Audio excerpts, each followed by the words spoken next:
A relic of New Zealand's rail past has emerged from the mud 93 years after being dumped in a Southland river. The Lumsden Heritage Trust has been campaigning to retrieve the two 1885 V-class steam locomotives from the Oretei River for about half a decade. They're thought to be one of the last of their kind in the world. But retrieving them was no easy task, as our reporter Tess Brunton found out. It was full steam ahead this morning, with water pumps on and a crane poised above the first locomotive, which first hit New Zealand tracks back in 1885. Recovery teams tried hoisting it, but the locomotive was too heavy to lift. Walking around the muddy riverbank, surrounded by willow trees, Site Safety Supervisor Russell Bradley explained why. This is the main locomotive, and it was lying in the water on an angle like that, going back downhill. You can see the line across the front of the cab there where the water line was.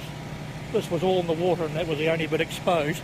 So we stood it up, got it out here, put logs on it and set it to here, and now we've got to put it on its end again and clean another 5 tonne of mud off it so we can lift it out. Workers blasted it with water and hacked at the thick weave of willow roots, covering the machine with a garden hoe. Russell Bradley says he was excited to be involved. My great-grandfather and my grandfather are both train drivers. Trains in our family have a bit of a history. I got on board with it. There was no question of it. I just got straight on board with it.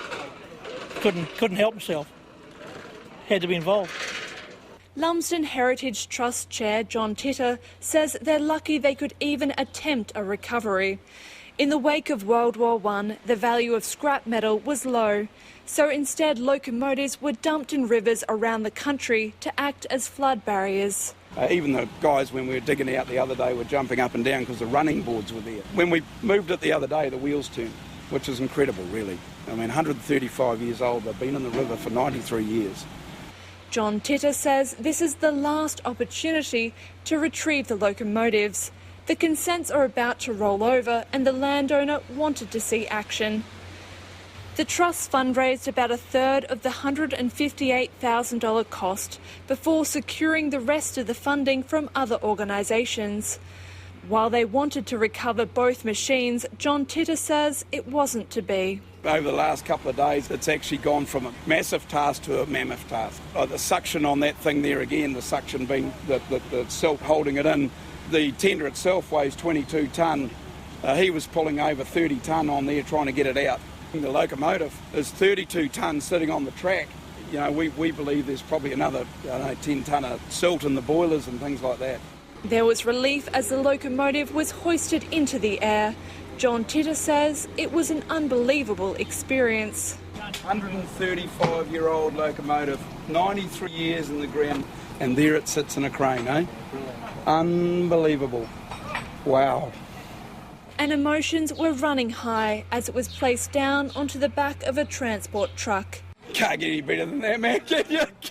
It could have just gone pop, break. There was a story behind this that we didn't really let out, that when they lighten these things up for New Zealand Rail, they weaken the frames. And so it's been sitting in my mind that the thing is the frame could snap in half at any time. We'd lose the pony trucks or the cylinders. But there it sits so far, you know, getting on a transporter and into town, I think we're nearly there, you know. Southland District Councillor Rob Scott says it was a remarkable effort. We were made aware of it, thought it was a bit of an old wives' tale that there was a train buried down here, and we came and had a look sort of early on, and it looked like a mammoth project, and it has been a mammoth project, but when you look at these operators that we've got together here, and it's a great network of really, really talented people, and yeah, they've pulled off something that was pretty impressive. For Russell Bradley, it's a once-in-a-lifetime opportunity. Every time I drive past it, I knew I had something to do with it. My grandkids, future. My granddad helped do that. Russell Bradley says it will be up to the next generation to recover the second locomotive from the soon-to-be-restored riverbank. A crowd gathered as the recovered locomotive was placed in front of the Lumsden Railway precinct, a tribute to a bygone era. In Lumsden for Checkpoint, Tess Brunton, TNA.